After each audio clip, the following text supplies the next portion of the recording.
A'udzu billahi minasy syaithanir rajim. Bismillahirrahmanirrahim. Kitabus Syiyali. Tawi kilahiki kuswiji kitab ala tetep ing dalem mertalakeun sial. Bangkawarah Naja'ala ngamuk sial.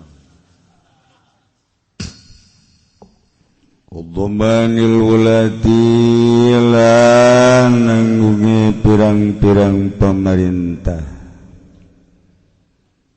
Lahu dafu kulli sa'ilin kutetep kadue wong utawi nolak saban-saban wong kang naja'ala ala nafsi ing atase awak-awakan au tarafin atawa pucuk anggahota au bidin atawa kamangfaatan parji au malin atawa harta fa in qatalahu fala dhaman magalamun matain ya suwang ing sahil fala dhamana maka ora ketempuhan iku maujud wala yajibu daf'an malin lan ora wajib apa nolak ing saking harta wajibu lan wajib ya dafu an bidin saking farji wa kadza lan iku kaya ikilah yajibu nafsun utawi nolak awak-awakan qasadaha kafirun kang nejaha ing nafsun apa wong kang kafir au bahimatun atawa raja kaya la muslimun fil azhari oranana la menjaha ing nafsun sapa muslimun wong kang muslim fil azhari ing dalam munggu kaul azhar qadafuan gairihi kahwa nafsihi lan utawi nolak saking lian wong iku kahwa kaya huwa dafuan nafsihi saking awak wong wakila dan ucapakan apa yajibu qat'an wajib ya daf'u qat'an kalawan pasti qat'an kalawan pasti. Kitabus Syiyali wa dhammanil wulad. Ye hiji kitab rek nerangkeun sial. Di Sunda pakai kacapangan sial amat aing poe ieu dagang rugi sial amat aing poe ieu tikus ruk sial amat poe ieu aduh cinta aing dikembalikan ditolak urang. Ialah bahasa sial nu sok dipake ku urang Sunda. Melayu gak aya sial banget gua. Sial bahasa sial. Nah, horenganan dina fikih aya sial teh huwa wal musawalah al istitalatu wal uthub yakni nyerang ngaluncat tujuanana ngarusak mentak aya nu ngamaknaan neja'ala atawa ngamuk maksudna deuk ngarogahala ieu diceritakeun di dieu masyaallah lengkap jeung deuk jaritakeun tentang tanggung jawab para pemerintah terhadap rakyat-rakyatna anu nyana siap untuk mengurus seluruh rakyat Dari Sabang sampai Merauke telah disatukan oleh Bhinneka Tunggal Ika. Bermacam-macam aliran dan bahasa, tetapi satu tujuan. Dipimpin ku seorang RI 1 presiden ngaranna saat ieu teu asing deui, terkecil di dunia. Ialah Presiden Jokowi. Nyana kudu bertanggung jawab sa Indonesia. Masya Allah. Kumaha engke di akhirat mun teu tanggung jawab. Atuh gubernur sa provinsi, bupati sa kabupaten, camat sa kecamatan, lurah sekelurahan atau desa, erat sa RT. Tanggung jawab. Masya Allah. Lengkap dengan para menteri-menteri. Kemudian sampai ke terbawah pamong-pamong desa. Untuk mengurusi masyarakat seutuhna. Digaji presiden teh ku urang, digaji PNS ku urang. Pemerintah teh adalah hadam-hadam urang. Hadam urang, urang raja. Nyada hadam urang. Jadi lamun urang boga urusan anu ngalaksanakeunana nyana nu berkaitan jeung birokrasi. Lamun beres salamet di akhirat, mun teu beres areng dihurungkeun, ditiupan, nyanana disate kadi. Moal kebel sih paling 1000 tahun lah. 1000 tahun akhirat. Masya Allah. Iya. Dicaritakeun gerage tentang pertanggungjawaban pemerintah. Allah karim. Aya kekacauan di dalam negeri, aya menteri dalam negeri, aya pertahanan, ialah polisi. Kekacauan anu hubunganana luar negeri, aya menteri luar negeri jeung aya TNI untuk mengantisipasi kerusakan-kerusakan anu timbul di luar nagreg. Tasik berarti luar negeri. Rapih sebenarnya Pak. Ulah nyaritakeun tentang negara Islam khalifah atau demokrasi. Demokrasi baheula laksanakeun sanajan eta negara demokrasi lain negara Al-Qur'an, lain negara Islam, heg-heg bae heulan ai harayang jeung daraek mah. Tur aman adil asal ngalaksanakeunana secara jujur jeung adil. Karasa ku masyarakat bahwa urang teh boga camat. Karasa ku masyarakat urang boga bupati. Karasa ku masyarakat urang boga gubernur. Karasa ku masyarakat urang boga menteri jeung presiden.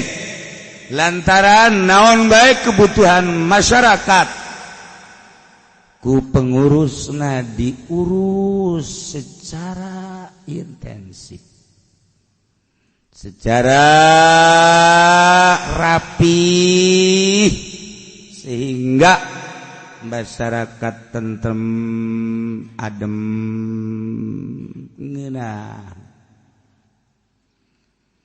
Nailah bab sial, kitabus sial. Lamun aya jelema anu ngamuk teu puguh teu karuh, hendeuk ngabunuh seseorang, atawa aya jelema deuk ngarusak anggota seseorang,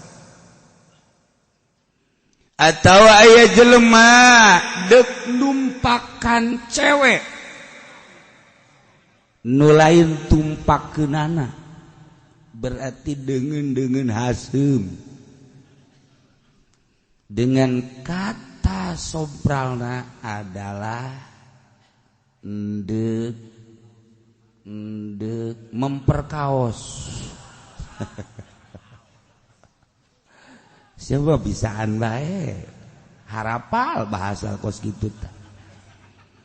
Endek menggagahi. Aya bapana maca koran jeung anakna, dibaca ku bapana rada kenceng macana. Seorang laki-laki menggagahi seorang wanita. Anak mah pentingnya budak leutik. Gagah amat ya Pak ya. Bisa menggagahi begitu, bapak kok enggak menggagahi sih? Kan teh nyawana naon. Mantak sing hade. Urang mun buca baca deket budak sing hade bahasa menggagahi teh naon pajar gagah bae.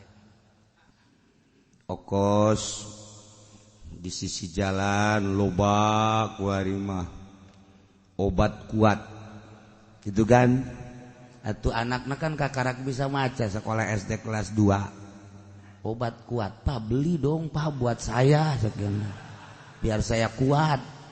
Tolol tuh coba pajar kuat naon beureun entak ulah sambarangan tah engke dibaca ku budak pajar kuat ninju, pajar kuat gelut atau kuat awak, sehingga ngomongnya nah beli dong Pak buat saya. Cek bapak lain paranti sia tah mah atuh, paranti bapak kolot sia tah mah salah tah hatak teu barang sabarangan yang merek teh. Tah atawa jelema neuk ngarusak harta. Da ieulah jelema-jelema anu endek ngarusak meunang ku urang ditahan.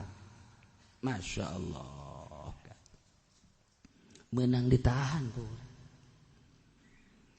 Aya jelema endek ngarusak ka urang, endek ngabunuh ka urang, sekuat tenaga ku urang lawan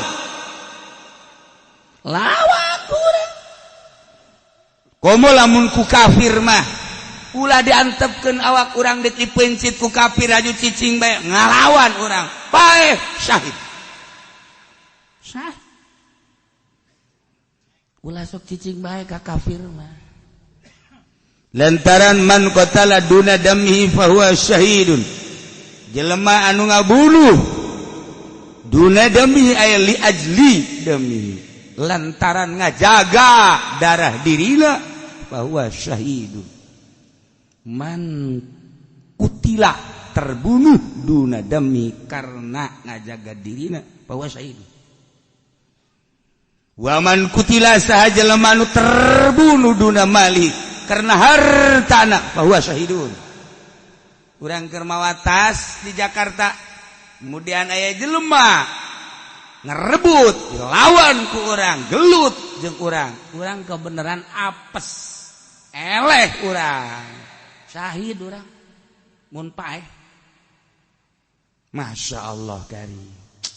Atawa urang keur mawa pamajikan urang atawa mawa anak urang, kemudian pamajikan urang anu ngarebut batur, sanajan nyanana da dampak urangna kuru tetep ngalawan bae. Ulah diantepkeun bae ku urang teh, waduh pamajikan dibawa aing mah jasa kieu ayana terus gua aing diikhlaskeun. Ulah naonan.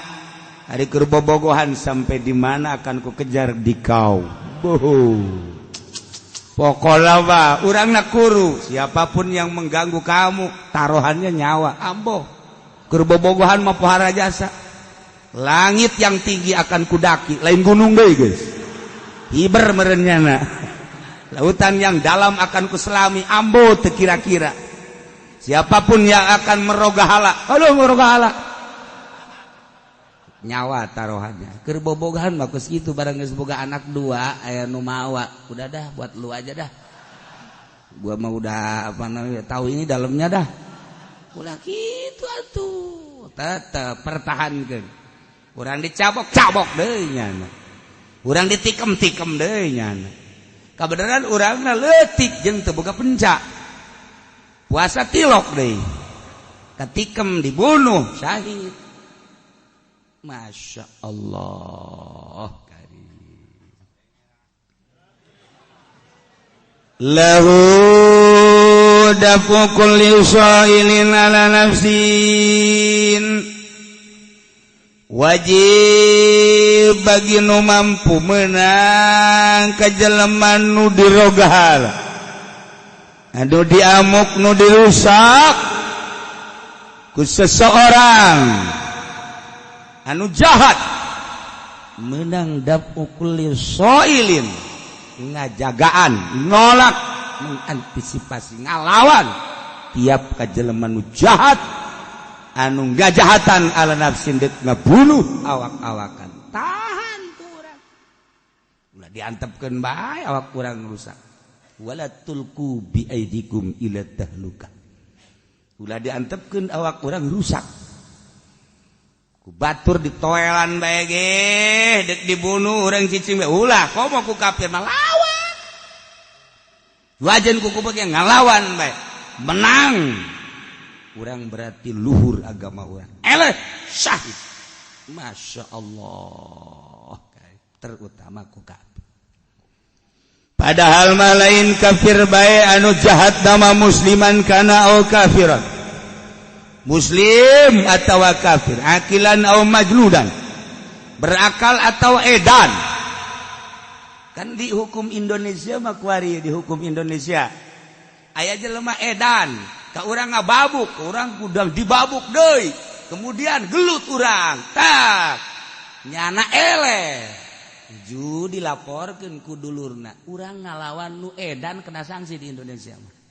Sebab lain negara Al-Quranul Karim serba salah kan orang ngalawan nu edan teu dilawan nya ndek ngarogala ka urang dilawan urang kena sanksi cek nya nanaon atuh nu edan dilawan atuh jelema teu boga akal apa ndek kabunuh urang ketika ku urang dilawan manehanana rusak laporkeun urang kena sanksi nu edan dilawan serba salah iyalah lain hukum Allah mah wa man lam yakum bima anzalallah faulaika hubul khasirun. Jelema nu ngahukuman lain make hukum Allah rugina di dunia rugi di akhirat rugi. Ieu di Indonesia. Kajeun ai dararaek ieu keur carita hukum Allah Subhanahu wa taala. Ketika aya jelema nu jahat deuk ngarogahala ka awak urang lawan. Masya Allah.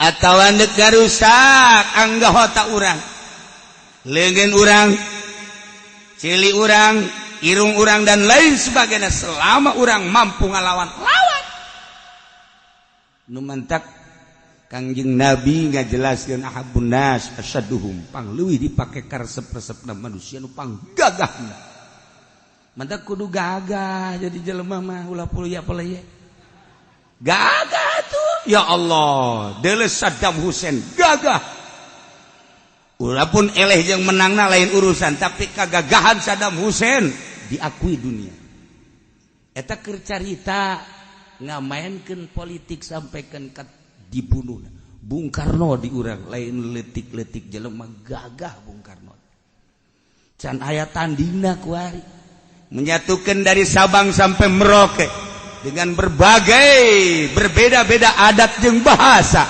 ras, warna kulit. Tetapi ku Bung Karno bisa disatukan jelema. Ngahiji, Masya Allah Karim. Kuari tinggal neruskeun doang paberencai. Kagagahan Bung Karno bisa nyatukeun ti Sabang sampai Merauke. Lain leutik-leutik negara. Berarti hebat Bung Karno. Dengan Pancasila jeung Bhinneka Tunggal Ika ngahiji jelema. Agama Islam jeung Kristen ngahiji, Katolik ngahiji, Buddha ngahiji, kahiji BKB tunduk dengan keputusan Bung Karno. Setelah dicekel kuari ku kepala negara Terus ganti ya Karim Aceh hayang misah Medan hayang is termasuk Banten geus aya kelemeng-kelemengna hayang mararisa. Kemudian anu jelas Papua hayang misah. Kunaon sih teu bisa dihijikeun cara Bung Karno. Boga naon eta Bung Karno nu kadeuleu urang mah boga itek pendek doang. Boga keris. Lain sambarangan eta teh keris teu hayangeun Bung Karno mah datang sorangan kerisna. Kuari cenah di mana kerisna? Naon sia nanyakeun keris eta? Jadi dukun sia. Teu kudu ditanyakeun tah ieu Bung Karno masyaallah luar biasa. Ieu urusan karusakan dunia. Urang kudu terima kasih sabenerna mah aya jelema anu gagah. Sabenerna polisi lamun hebat menanganina mangheulana ka sorga. Sebab loba jelema nu terima kasih. Ketika aya jelema deuk dibunuh, aya polisi tembak ku polisi. Ketika aya jelema deuk ditampiling, aya polisi tahan ku polisi. Ketika aya jelema deuk ngarebut motorna, lapor ke polisi, polisi segera tembak. Mantep jasa kan? Hebat polisi. Luar biasa ini polisi teh. Urang leungit motor, lapor ke polisi. Wow, bangun sacicet. 3 bulan teh ditangani. Di ditu teh mah di Papua. Kokocoranna mah di urang. Diberes polisi teh. Masya Allah, Karim terapi-rapi datang ke ayeuna. Malah makin gejolak polisi tinggal polisi. Berarti penangananana kurang intensif. Teu kondusif negara teh. Pertahanan dalam negeri aya, pertahanan luar negeri aya, tapi kekacauan makin menjadi-jadi. ISIS geus asup ka Indonesia. Ini kumaha coba? Ayo coba bom bunuh diri luar biasa loba di urang. Nu endek ngarencanakeun demo-demo ka DPR ambalaya. Senjata-senjata anu ilegal loba jasa di Indonesia. Endek kumaha coba polisi tinggal polisi. Polisi tinggal polisi, tentara tinggal tentara. Lamun polisi hebat diheula ka sorga. Tapi ingat ke Hasan Basori. Hasan Basori keur diuk bae aju liwat polisi. Cerik. Begitu cerik liwat. Ditanya, "Mama kunaon liwat polisi Cicerik?" Masya Allah, bersyukur ke Allah hadana kulat jadi polisi. Emang kunaon gitu? Di hairata panggilan ka neraka polisi.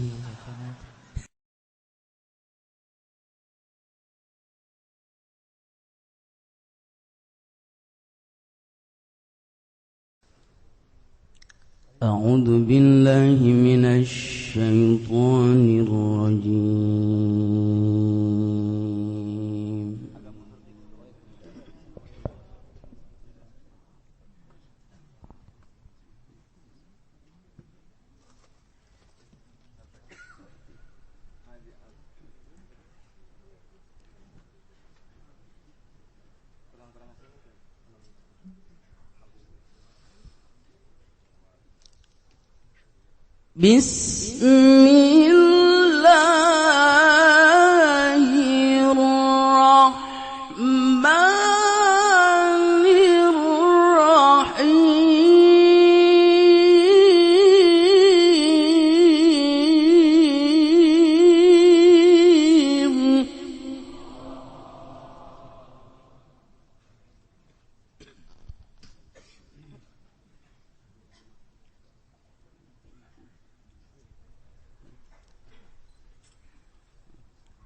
Ala inna awliya Allah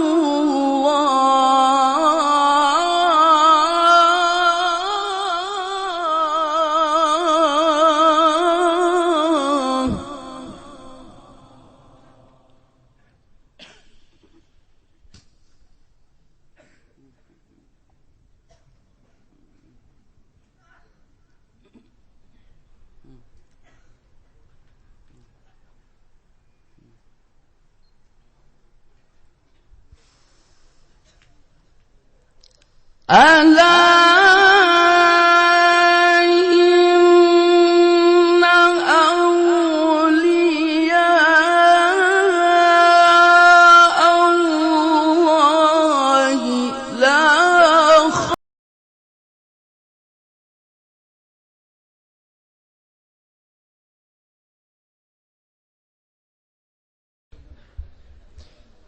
عليكم ورحمة الله وبركاته. وعليكم السلام ورحمة الله. ما شاء الله. بسم الله الرحمن الرحيم. الحمد لله رب العالمين، وصلى الله وسلم على سيدنا وحبيبنا وقائدنا ونور أبصارنا وعافية أبداننا وشفيعنا يوم القيامة محمد صلى الله عليه وسلم. نحن نعلم في الأمة الإسلامية أن هناك 4 مذاهب: شافعي، حنفي، مالكي، حنبلي. أليس هذا صحيح؟ بسم الله الرحمن الرحيم. Alhamdulillah, beliau Syekh Aziz Abidin memulai daripada ceramahnya dengan memuji syukur kehadirat Allah Subhanahu wa taala, kemudian juga bersolawat kepada baginda Rasulullah sallallahu alaihi wasallam. Kemudian beliau menjelaskan bahwasanya kita semua tahu, kita semua sudah pada tahu bahwasanya di dunia ini ada 4 madhab yang kita ketahui bersama, yaitu madhab Syafi'i, madhab Hanafi, madhab Maliki, dan madhab Hambali. Betul apa tidak? من يعرف أول مذهب أكبرهم عمرا؟ من الشافعي أم الحنفي أم مالكي أم الحنبلي؟ أيهما أول مذهب أكبر يعني العلماء سنا؟ Siapa di antara kalian yang tahu pertama kali madhab yang muncul berdiri dari 4 madhab tersebut? Kira-kira siapa yang tahu? الذي يقول مالك يرفع يده. Yang berkata madhab Maliki angkat tangannya. شافعي يرفع يده. Yang mengatakan madhab Syafi'i angkat tangannya. حنفي يرفع يده. Yang mengatakan madhab Hanafi angkat tangannya. نعم، أولهم حنفي. Ya, benar. أبو حنيفة. Yang pertama kali madhab adalah madhab Hanafi, yaitu Abu Hanifah. ثانيا مالكي. Yang kedua adalah madhab Maliki. شيخنا الإدريسي هو مالكي المذهب. Dan beliau Syekh Idris Aziz Idris ini adalah madhabnya madhab Maliki dari Maroko. وبعد ذلك الشافعي.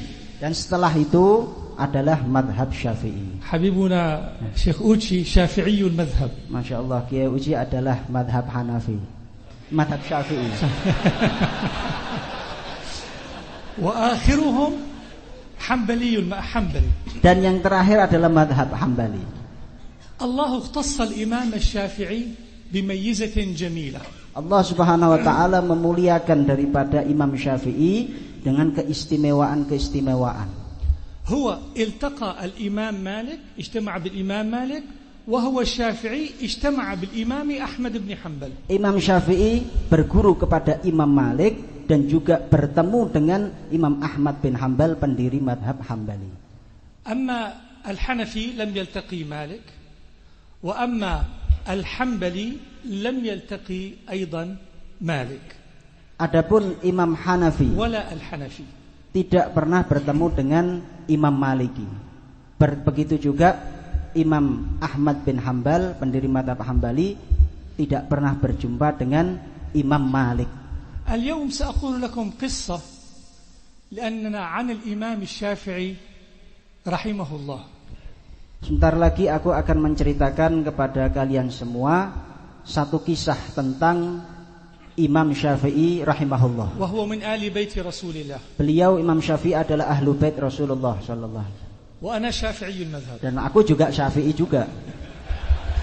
Alhamdulillah. Alhamdulillah. وكل المذاهب انسمم كبيسة على الرأس والعين. وكل المذاهب على الرأس والعين. على الرأس. Semua madhab aku hormati di atas kepala. Beliau tadi mengucapkan pakai bahasa Spanyol jadi tidak tahu. كلهم يشربون من يد رسول الله. Karena semua madhab itu bersumber dari Rasulullah sallallahu alaihi wasallam. كان الشافعي يرى رسول الله صلى الله عليه وسلم يقظة ومناما. Imam Syafi'i dalam manaqibnya melihat Rasulullah sallallahu alaihi wasallam dalam keadaan yaqadzah terjaga maupun dalam tidurnya mimpinya. وكان رسول الله يرسل معه رسائل في بعض أحيان يبلغها للإمام أحمد بن حنبل. يرسل معه رسالة رسول الله يقول له قل للإمام أحمد كذا. Begitu juga diriwayatkan Rasulullah sallallahu alaihi wasallam datang di dalam mimpinya Imam Ahmad bin Hanbal membagikan daripada beberapa risalah, beberapa kitab untuk menyampaikannya kepada Imam Syafi'i. يوم من الأيام الإمام الشافعي تعرض إلى هجوم عصابة متشددة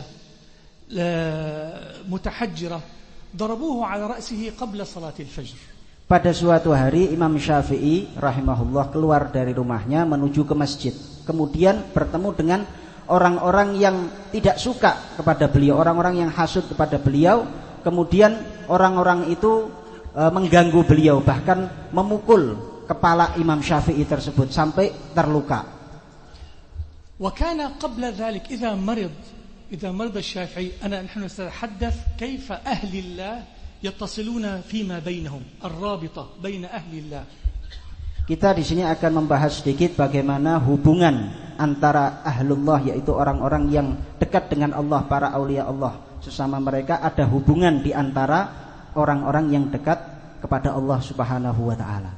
كان إذا مرض الإمام الشافعي يرسل زوجته إلى حفيدة رسول الله اسمها نفيسة. Diriwayatkan bahwasanya Imam Syafi'i itu dulu apabila beliau itu sakit, maka beliau mengutus daripada istrinya untuk meminta doa kepada salah satu keturunan Kanjeng Nabi Muhammad SAW yang bernama Sayyidah Nafisah. يقولها ادعو الله لي فتدعو فيقول خلاص أنا برئت من مرضي. Kemudian istrinya Imam Syafi'i datang ke Sayyidah Nafisah meminta doa kepada beliau untuk Imam Syafi'i semoga beliau itu sembuh, sehat kembali. تعرفون من هي نفيسة؟ أسألهم يعرفون من هي نفيسة؟ Apakah kalian tahu siapa itu Sayyidah Nafisah? لا؟ لا. أوكي. هي نفيسة بنت الحسن. Dia adalah Sayyidah Nafisah binti Al-Hasan Al-Anwar بنت زيد الأبلج bin Zaid Al-Ablaj بنت الحسن بن علي ابن سيدنا الحسن ابن سيدنا علي بن أبي طالب رضي الله عنه. في هذا اليوم الإمام الشافعي بعد أن ضرب على رأسه أرسل زوجته إلى السيدة نفيسة لتدعو الله له، فلما وصلت إليها قالت ادعو فلم تدعو نفيسة. Seperti biasanya, yaitu Imam Syafi'i apabila sakit, beliau mengutus istrinya untuk meminta doa kepada Sayyidah Nafisah. Tapi pada hari itu ketika ketemu dengan orang-orang yang jahat, orang-orang yang hasud, ketika dipukul kepala beliau sampai terluka, kemudian beliau mengutus istrinya ke Sayyidah Nafisah untuk meminta doa. Tapi pada hari itu Sayyidah Nafisah menolaknya, tidak mau memberikan daripada doa kesembuhan bagi Imam Syafi'i. فقالت زوجة الإمام أرجوك ادعو الله للإمام بعد 3 مرات حتى دعت له. Sampai istrinya Imam Syafi'i minta pertama kali, kedua kali, sampai ketiga kalinya baru Sayyidah Nafisah mau mendoakan Imam Syafi'i. فلما دعت قالت اللهم اجمع الشافعي ولقه bijaddihi Rasulillah. Sampai yang ketiga Sayyidah Nafisah berdoa.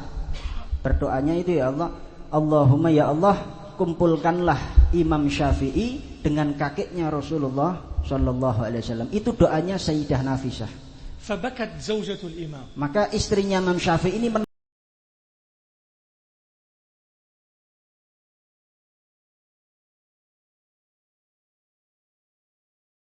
بالله السميع العليم من الشيطان الرجيم. بسم الله الرحمن الرحيم. وصلى الله على سيدنا ومولانا محمد وعلى آله وصحبه وسلم تسليما. أيها الإخوة الكرام، السلام عليكم ورحمة الله تعالى وبركاته. Bismillahirrahmanirrahim. Beliau yang hadir di tengah kita dan yang akan memberikan nasihat kepada kita ini adalah Syekh Dr. Aziz Al-Kubaiti Al-Idrisi Al-Hasan. Ya, beliau daripada keturunan Sayyidina Hasan radhiyallahu anhu, dan beliau ini adalah kepala daripada pusat akademi pendidikan sufi tasawuf di negeri Maroko, dan beliau ini mendapatkan gelar daripada doktor atas ilmu tasawuf. Beliau juga daripada salah satu mursyid thariqah yang bersambung kepada Sayyidina Hasan bin Ali bin Abi Thalib, dan beliau juga memiliki daripada beberapa kitab-kitab, karangan-karangan tentang ilmu tasawuf dan juga tentang zikir kepada Allah Subhanahu wa taala. Beliau juga sering menghadiri daripada muktamar atau konferensi yang diselenggarakan di beberapa negara. Dan alhamdulillah pada kali ini, pada hari ini beliau hadir di tengah-tengah kita semua. Alhamdulillah. Bidayatan yani ash'uru bi farahin kabir wa ana fi diyafati shaykhina الشيخ أوتشي، وأنا في الطريق إلى هنا لمست المجهود الكبير الذي يقوم به هذا الشخص، لا من حيث تدريس العلوم ولا من حيث تعليم الأخلاق. ففي طريقنا وجدنا ما شاء الله شبابا كلهم يشعون خلقا، وأيضا سمعنا العلم يتحدث. Beliau mengatakan bahwasanya pertama kali, dan ini pertama kali saya datang ke sini, saya merasakan sangat bahagia sekali. Beliau sangat senang sekali dengan daripada akhlak dan tawadhu daripada orang-orang yang di sini. Termasuk juga saya ucapkan terima kasih kepada beliau yang terhormat Kiai Uji dan juga beberapa muridnya ataupun orang-orang yang berusaha untuk menghadirkan kita di majelis ini semua. Saya ucapkan terima kasih banyak. Semoga Allah Subhanahu wa taala membalas daripada kebaikan-kebaikan antum semua. Wa rabtul ilmi bil akhlaq hadhihi sunnatun nabawiyyah wa hiya sunnatun da'aba 'alayha al-a'immatul arba'ah wal ulama 'abra at-tarikh al-islami. Dan yang pertama dan yang penting itu adalah akhlak. Akhlak ini yang bersumber dari Nabi Muhammad SAW. Seseorang sebelum mencari ilmu maka dia memperbagus daripada akhlaknya. Maka akhlak dengan ilmu apabila disejajarkan itu akan menjadikan orang tersebut mulia. Orang tersebut akan terhormat. Waqad dzakara Syekh Habibna Syekh Aziz Abidi al-a'imma al-arba'ah, wa najidu al-a'imma al-arba'ah كانوا ما شاء الله أئمة في العلم، ولكن في نفس الوقت كانوا يلقنون علم التزكية أي علم الأخلاق. Sebagaimana yang disebutkan oleh Syekh Aziz Abidin tadi, bahwasanya kita semua tahu para imam madhab memiliki daripada keluasan ilmu yang sangat luas. Tetapi kita juga harus tahu bahwasanya para imam madhab ini beliau juga memiliki ilmu belajar dan memiliki ilmu tentang ilmu akhlak dan ilmu tentang pembersihan hati, kesucian jiwa. Mereka para imam madhab juga mempelajari dan memiliki itu semua. Laisa yaqulu al-Imam Malik radhiyallahu anhu, laisa al-ilmu bi kathrati ar-riwayah wa innama al-ilmu bima yanfa'u an-nas wal-ilmu bima 'umila bihi. Al-ilmu ليس بكثرة الرواية إنما العلم بما ينفع الناس والعلم بما أو العمل بما علم أن يعمل الإنسان بما علم.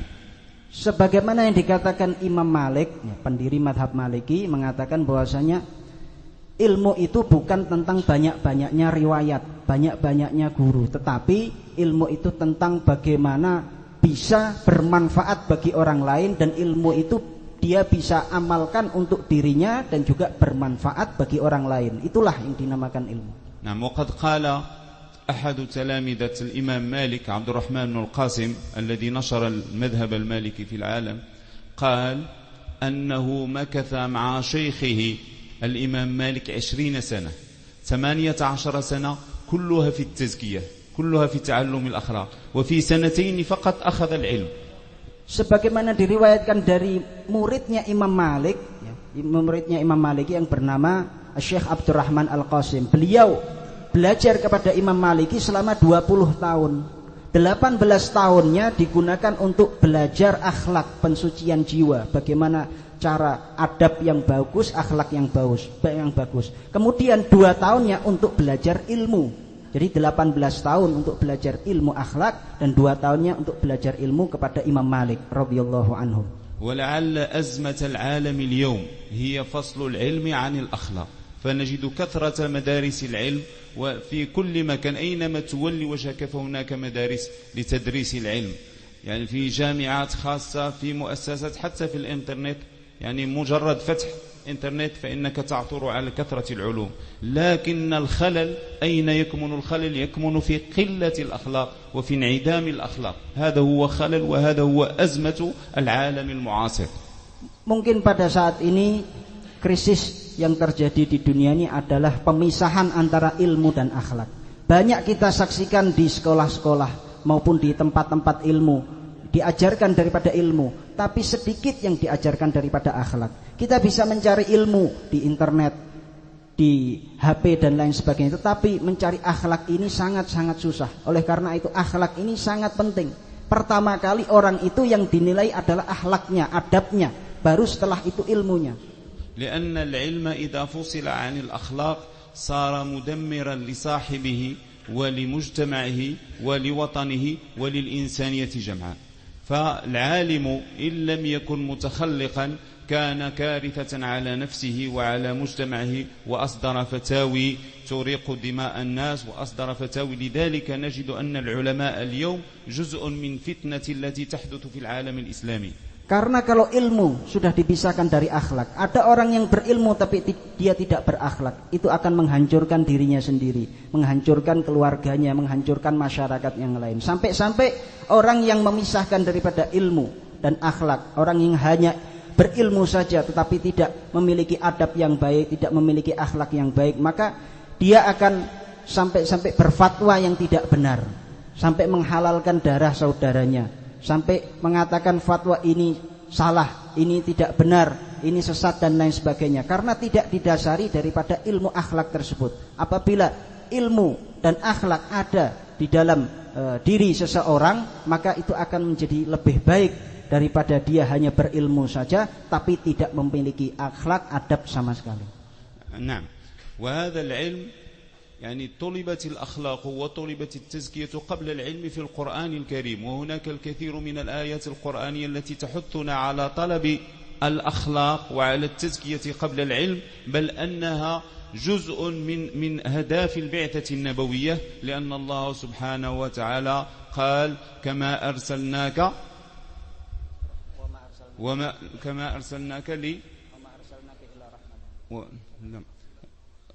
هو الذي بعث في الأميين رسولا منهم.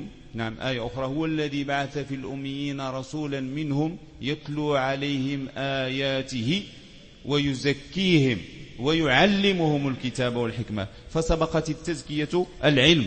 والله سبحانه وتعالى أيضا يقول في القرآن الكريم واتقوا الله ويعلمكم الله. فالتقوى تسبق العلم لا العلم يسبق التقوى.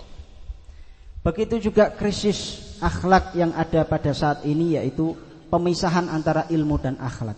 Maka kita ketahui bersama bahwasanya di dalam Al-Quran itu yang disebut adalah akhlak dulu, pensucian jiwa dulu, baru setelah itu mempelajari daripada ilmu. Sebagaimana dalam sebuah ayat disebutkan bahwasanya Rasulullah SAW itu diutus oleh Allah Subhanahu wa taala Untuk apa? Untuk membacakan daripada ayat-ayat Allah. Yatlu alaihim ayatihi wa yuzakkihim, dan memberikan daripada tazkiyah, pensucian jiwa, akhlak, adab kepada mereka, kemudian mengajarkan daripada ilmu kepada mereka. Dan juga dalam ayat yang lain disebutkan Allah Subhanahu wa taala berfirman, wattaqullah wa yu'allimukumullah. Jadi bertakwalah kalian kepada Allah, itu yang pertama kali. Baru setelah itu Allah Subhanahu wa taala akan memberikan ilmu kepada kalian. Jadi takwa dulu, pensucian jiwa dulu, baru setelah ilmu, baru setelah itu ilmu masuk kepada diri kalian. لأن العلم إذا ارتبط بالتزكية فإنه يربطك بنور رسول الله فيصير علمك مستمد من رسول الله وفق فهم رسول الله. أما إذا فصل عن التزكية فإنه يربطك بالهوى فيصير علمك خاضعا لهواك وخاضعا للنفس الأمارة بالسوء. وهذا ما يحدث يعني في غالبية هذا الوقت. Dan apabila ilmu itu bersamaan dengan akhlak, apabila ilmu itu bersanding dengan akhlak, maka dia akan bersambung kepada Rasulullah SAW. Dia akan memiliki daripada perkataan yang baik, perbuatan yang baik. Sebaliknya, orang yang memiliki ilmu tapi tidak memiliki daripada akhlak, maka dia dikuasai daripada hawa nafsunya, dikuasai daripada syaitan.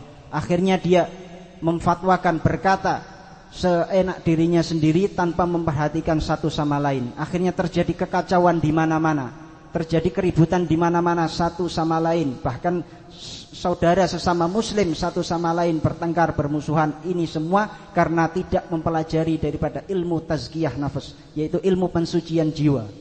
لذلك كان التصوف علم التزكية. أن من أسماء أو من تعريفات التصوف حتى قبل أن يلفظ التصوف أن يكون كمصطلح كان يسمى بالتزكية. وكان العلماء الأفاضل يفضلون لفظ التزكية للتصوف لأنه ورد في القرآن الكريم. فالتصوف يهدف إلى إصلاح القلوب وتطهيرها من الأدران، تطهيرها من الظلمات، تطهيرها من الكبر، من الفخر، من الأمراض الباطنية، قصد أن يصير القلب مستنيرا فيتلقى نور المعرفة الإلهية المحمدية التي لا تزال سائرة في الأرض ولا تزال حية في الأرض عن طريق أولياء الله الصالحين. Oleh karena itu ilmu tasawuf ini juga disebut ilmu pensucian jiwa. Karena seseorang yang belajar daripada ilmu tasawuf, maka dia akan berusaha untuk mensucikan hatinya, mensucikan jiwanya, daripada dia senantiasa berbuat baik, berkata baik, karena dia telah mempelajari daripada ilmu tasawuf. Dan ilmu tasawuf ini juga diajarkan daripada generasi ke generasi sampai kepada Rasulullah SAW. Jadi ilmu tasawuf ini juga disebut ilmu pensucian jiwa. Maka ini wajib bagi seseorang yang berilmu, bukan hanya dia mencari ilmu, menimba ilmu, tapi dia juga belajar daripada ilmu tasawuf ini yang bisa membimbing daripada hatinya, jiwanya, dan juga akhlaknya untuk senantiasa berbuat baik. فعندما يعني التصوف عندما يقوم بعملية أو أهل التصوف عندما يقومون بعملية تزكية القلوب عبر مرحلتين. المرحلة الأولى هي مرحلة تطهير القلب والعقل والنفس من الظلمات التي تدخل عليها عن طريق ارتكاب المعاصي والآثام. والمرحلة الثانية هي مرحلة التنوير بمعنى استمداد الأنوار من الأخلاق الفاضلة، من الأخلاق الكريمة التي جاء بها رسول الله صلى الله عليه وسلم. فيستمد هذا المريد عن طريق تزكية أخلاق رسول الله صلى الله عليه وسلم مما يمكنه كما قال الشيخ من الاتصال المباشر بسيدنا رسول الله صلى الله عليه وسلم ومن الاستمداد المباشر من رسول الله. Ilmu tasawuf ini memiliki daripada dua fase. Fase yang pertama yaitu apabila seseorang belajar ilmu tasawuf, maka pertama kali yaitu mensucikan daripada hatinya, mensucikan daripada perbuatan perkataannya dari hal-hal yang kotor, dari hal-hal maksiat dan lain sebagainya. Itu fase yang pertama. Kemudian naik ke fase kedua setelah hati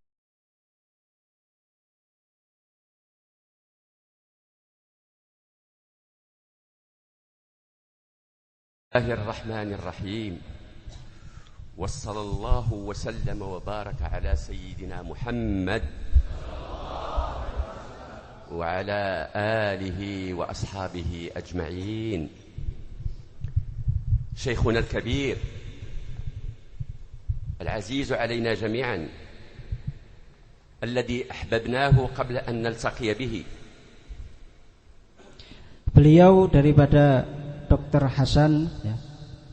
Dr. Hasan ini beliau salah satu ulama dekan dari Universitas Maroko universitas yang ada di Maroko. Beliau memulai daripada ceramahnya ini dengan memuji kepada Allah Subhanahu wa taala dan bersolawat kepada Rasulullah sallallahu alaihi wasallam dan juga berterima kasih kepada hadirin semua, terutama kepada Kiai Uci, dan bahwasanya beliau mengatakan sebelum saya datang ke sini saya sudah merasakan rasa senang dan bahagia dulu.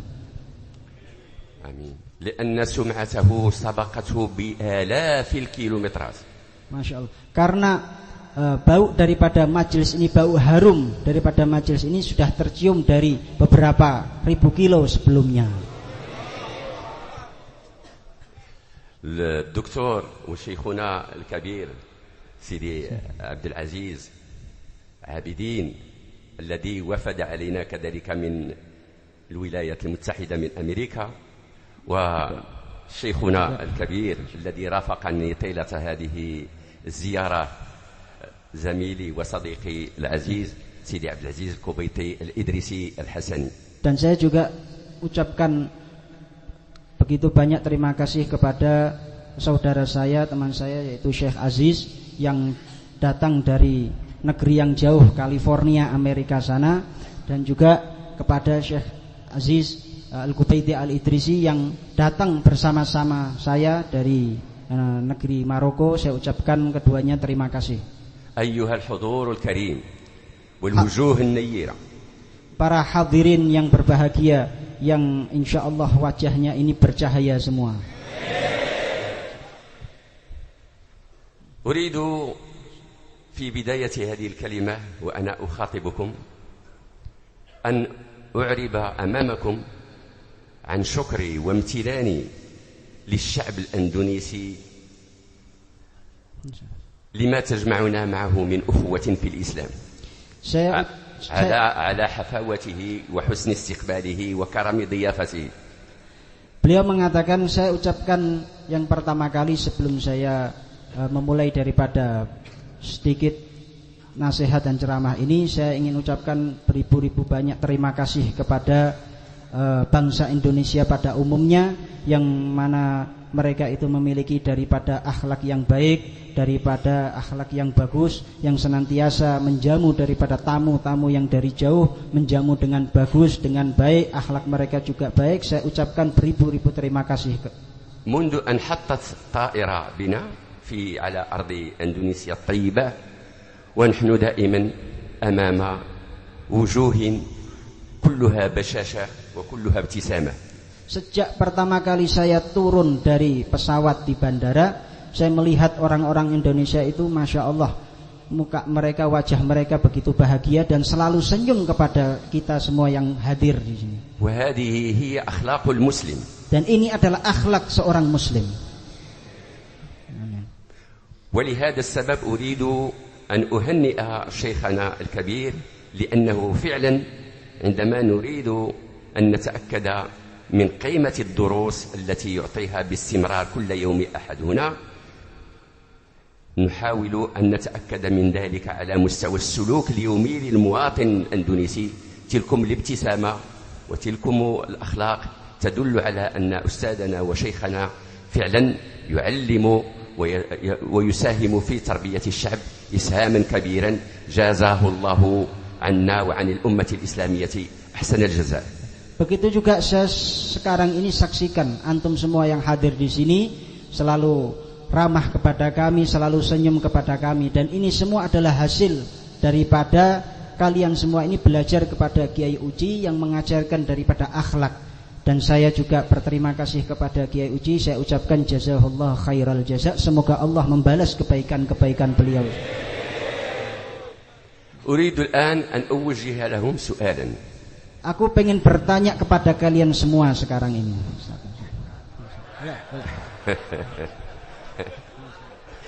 Maroko.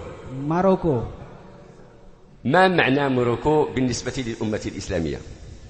Apa arti makna daripada Maroko?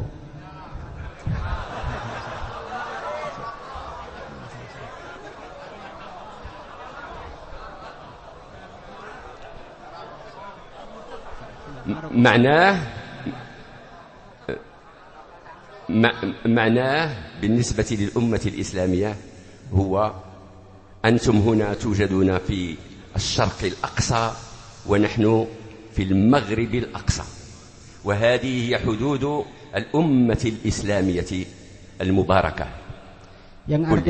Yang artinya adalah bahwasanya negeri Indonesia ini berada di Asia Timur, sedangkan Maroko ini berada di bagian barat, dan timur dan barat ini sangat berjauhan, tapi di situ ada hubungan yang kuat yang mengikatkan kita semua sebagai sesama saudara muslim. Amin. وأنا شخصيا والأستاذ سيدي عبد العزيز الكوبيتي نأتي بالذات من مدينة فاس عاصمة العلمية للأمة الإسلامية منذ قرون خلت.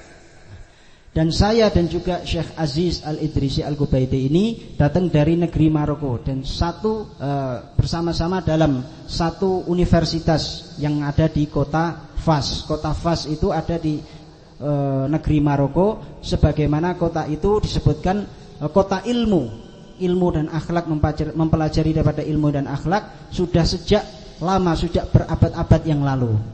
ومن يأتي لمدينة فاس يشاهد أقدم جامعة في العالم.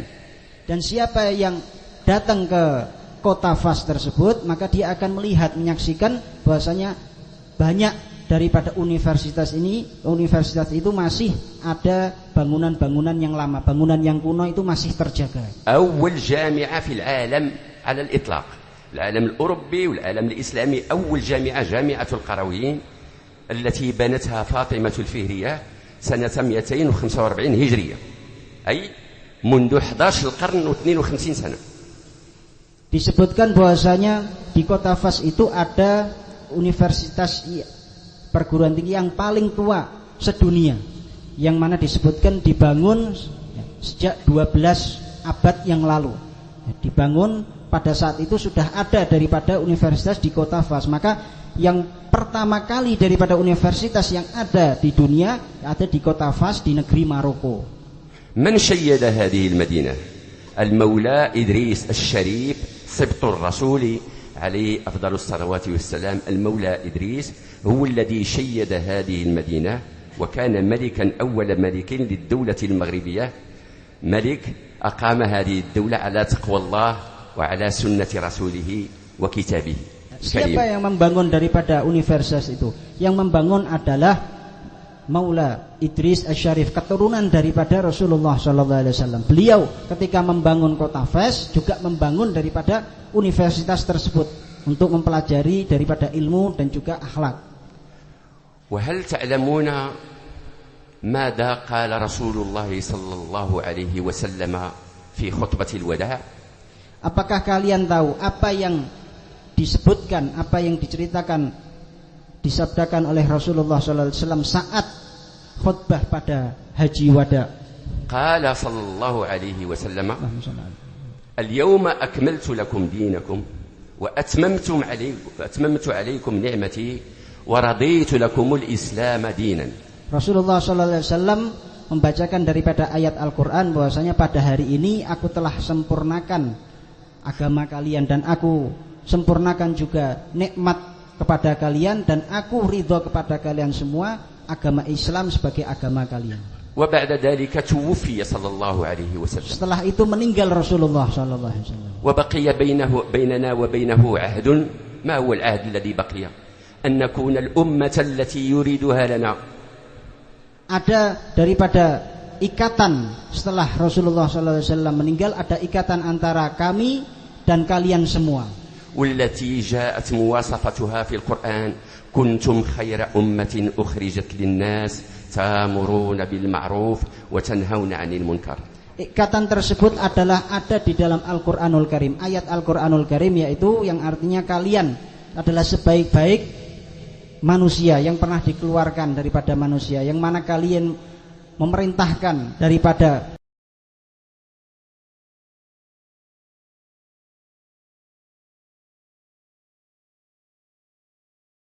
billahi minasy syaithanir rajim.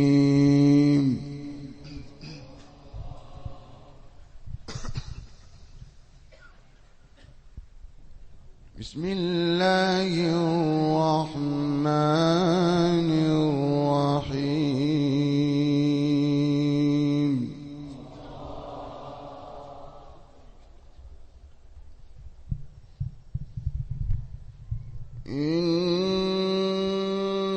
Innallaha wa malaikatahu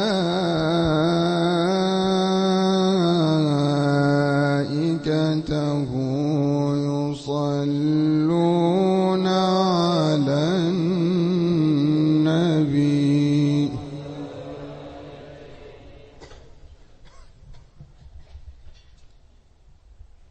إن الله وملائكته يصلون على النبي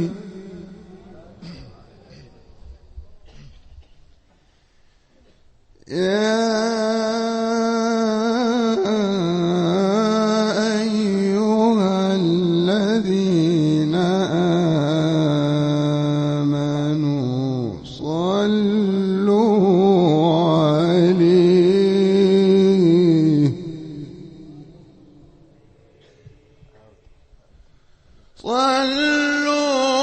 عليه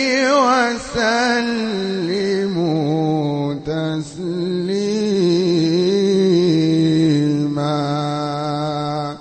صدق الله العظيم.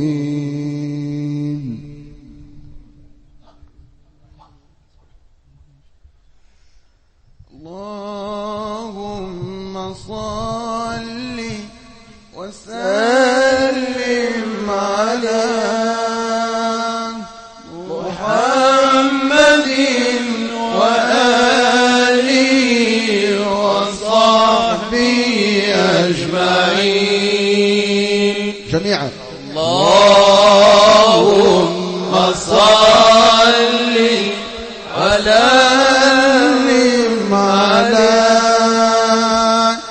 محمد وآله وصحبه أجمعين. اللهم صل وسلم على محمد وآله وصحبه أجمعين. اللهم صل وسلم على محمد وآله وصحبه أجمعين.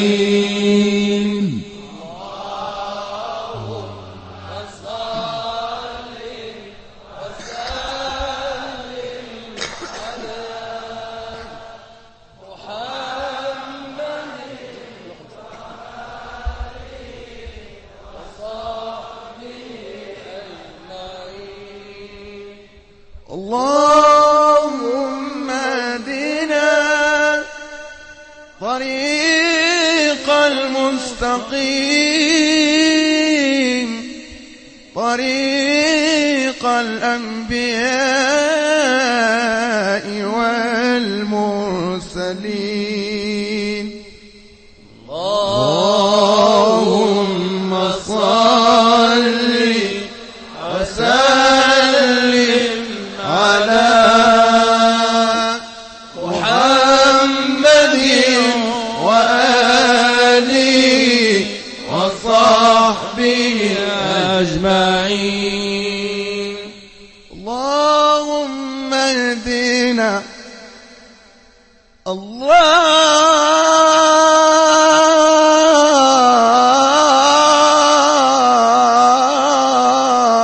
اللهم اهدنا اللهم اهدنا طريق المستقيم طريق الأولياء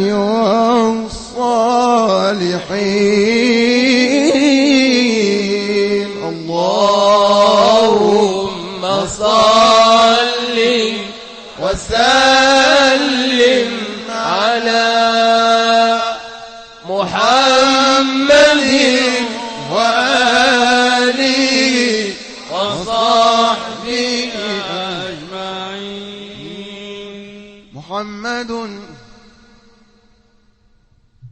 محمد أشرف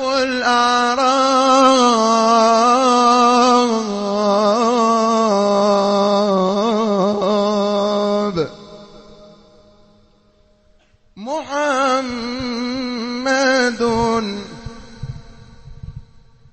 محمد أشرف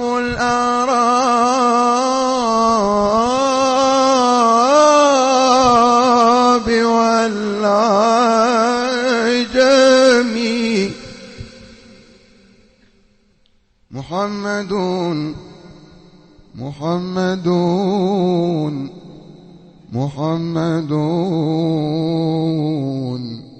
محمد خير من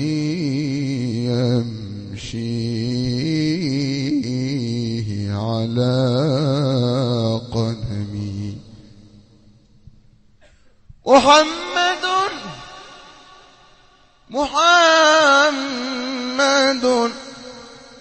محمد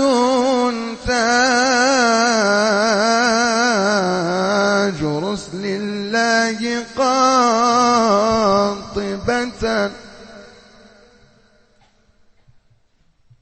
محمد تاج رسل الله قاطبة محمد صادق الأقوال والحكم الله يا الله الله يا الله الله يا الله الله يا الله محمد باسط المعروف جامع محمد باسط المعروف جامع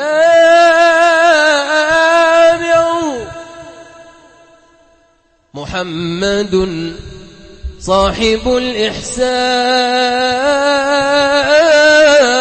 الإحسان محمد صاحب الإحسان والكرم الله يا الله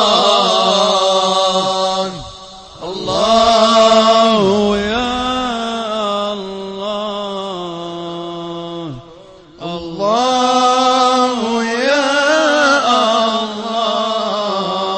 الله الله يا الله لما بدا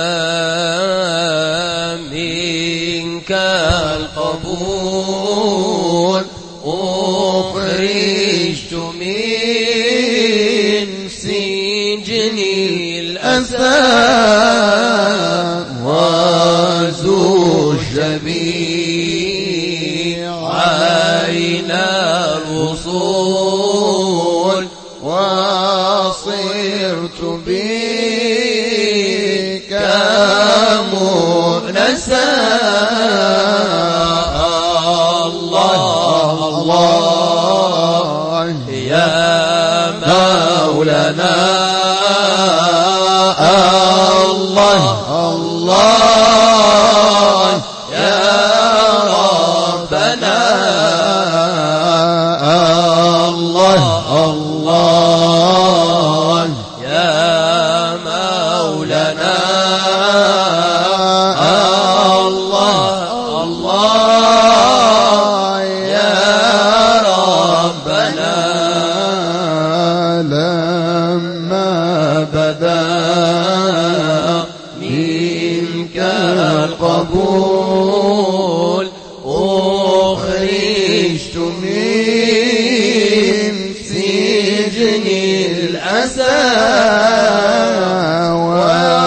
وزج بي عين الوصول وصرت بك مؤنسا صلى الله على محمد وعلى آله وسلم صلى الله على محمد وعلى آله وسلم صلى الله على محمد وعلى آله وسلم صلى الله على محمد وعلى آله وسلم عاشنوا مسك جمالي برحيق الحب صرفا وبنوا للحب فيه كعبة سمراء فصلى الله على محمد وعلى آله وسلم صلى الله على محمد وعلى آله وسلم قال للمحبوب أنا لا تبح بالسير تجفى كيف أجفى وحبيبي يعلم السر وأخفى صلى الله على محمد.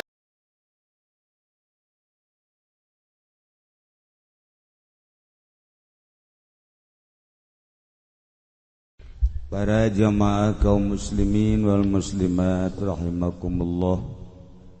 Minggu ieu urang dibere pencerahan tausiah beserta nasyidah. Tiluan ge rame. Urang mah lobaan ge tilok rame. Jadi orang luar negeri teh bisa mawaan. Jadi tiluan rame. Urang mah marhaba dipimpin ku Haji Pendi 100-an tilok rame. Iya aya maziah. Aya maziah tersendiri. Terakhir setelah tausiah Syekh Aziz Abidin, Syekh Aziz Maroko serta teman yang satu berikut Eki Hasan kemudian nasyidah. Nah dia tanya jawab. Masih ada waktu 20 menit. Pertama saya mau tanya sama Syekh Aziz Abidin. Di Amerika apa ada makom wali? Jawab.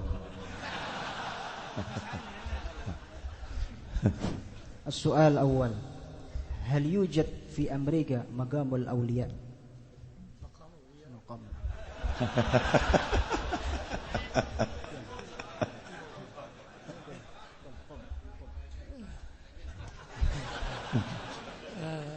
نعم الحمد لله يوجد مقام أولياء من الهند وأخي الدكتور زار بعضه هو يعرف الأسماء.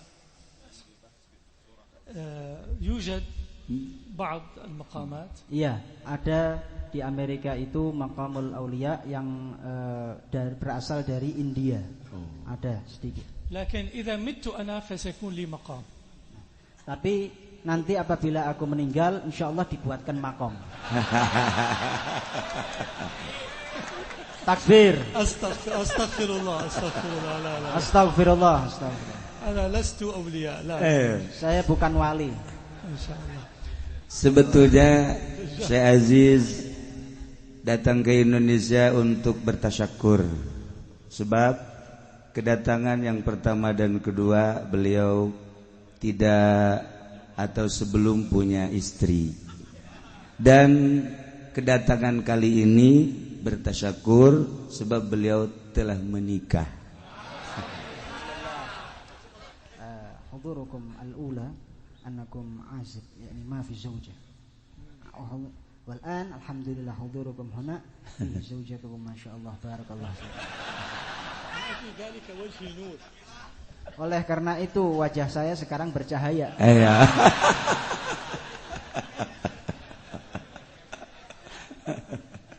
Alhamdulillah. Pertanyaan selanjutnya, bagaimana kalau jamaah ini nanti pada datang ke Amerika nanti? As-su'al tsani. Kaif amalukum, yani ista'dadukum idza kulluna nahnu huna na'ti ila Amerika.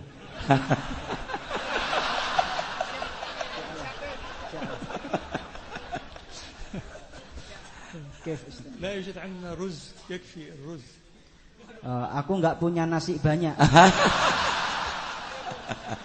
لكن ناخذ الشيخ أوتشي فقط. Cukup Kiai Uci aja ke Amerika. Yang lainnya enggak usah ikut. Diselang dulu untuk pertanyaan di Maroko. Di Maroko ada uang komwali atau tidak dan berapa banyak diperkirakan? Hal yujad fi Maghrib maqamul awliya wa kam taqriban hawalanya? في فاس أكثر من مليون يسمى فاس. ما شاء الله. مليون ولي، أرض مليون ولي في فاس فقط. ما شاء الله. Di kota Fas di Maroko saja sudah terdapat ribuan daripada makom wali. Itu satu kota di negeri Maroko. في كل مدينة، في كل قرية، في كل يوجد مقامات الأولياء المعروفين، أما المجهولين فحدث ولا حرج. Di setiap kota di negeri Maroko alhamdulillah banyak daripada makom-makom al-auliya. نعم، لذلك يقال إذا كان المشرق بلد الأنبياء فالمغرب بلد الأولياء. Oleh karena itu disebutkan kalau Palestina itu, negeri Palestina itu negeri para nabi, maka negeri Maroko itu negeri para wali. Baik wali itu yang masyhur maupun yang mastur yang tidak diketahui. Dan di Maroko apa ada makom sahabat? Kalau ada siapa? وهل يوجد في المغرب مقام الصحابة؟ الصحابة غير موجود. يعني هناك أسطورة أو قصة تحكي أن هناك صحابي، يعني هناك 7 رجال الرقارقة من رقراق أنهم ذهبوا، هم برابرة، ذهبوا للقاء رسول الله وعادوا إلى فاس ويوجد أضرحة ل7 رجال في سلا في المغرب، ولكن القصة يعني غير مثبتة. Di negeri Maroko tidak ada makom sahabat, tapi ada riwayat yang mengatakan di situ ada 7 makom yang dikatakan pernah bertemu, orang-orang itu pernah bertemu Rasulullah kemudian meninggal di di negeri Maroko. Tapi riwayat itu riwayat yang lemah, tidak kuat. Tapi yang riwayat yang kuat tidak terdapat makom sahabat. Kalau Abu Hasan Asyadzili apa betul orang Maroko? الشيخ أبو الحسن الشاذلي هل هو مغربي؟ نعم هو مغربي صنهاجي، تلميذه وشيخه أبو الحسن وشيخه مولى عبد السلام بن مشيش أيضا مغربي دفين في المغرب، ولكن أبو الحسن الشاذلي بأمر من شيخه المغربي هو درس في القرويين في فاس، ثم بأمر من شيخه المغربي ذهب إلى تونس ثم مصر لنشر الدعوة الإسلامية ومات في مصر ومدفون في مصر. Iya benar. Syekh Abdul Hasan Al-Syadzili itu orang Maroko dan juga punya guru Syekh Abdul Salam juga orang Maroko, tapi beliau diperintah sama gurunya untuk berdakwah di negeri Tunisia, kemudian di Mesir sampai meninggal di sana. Lebih mudah mana menikah di Maroko atau di Amerika? Ya. Aziz. Soal ila Syekh Aziz. أين الأسهل الزواج في أمريكا أم في إندونيسيا؟ في إندونيسيا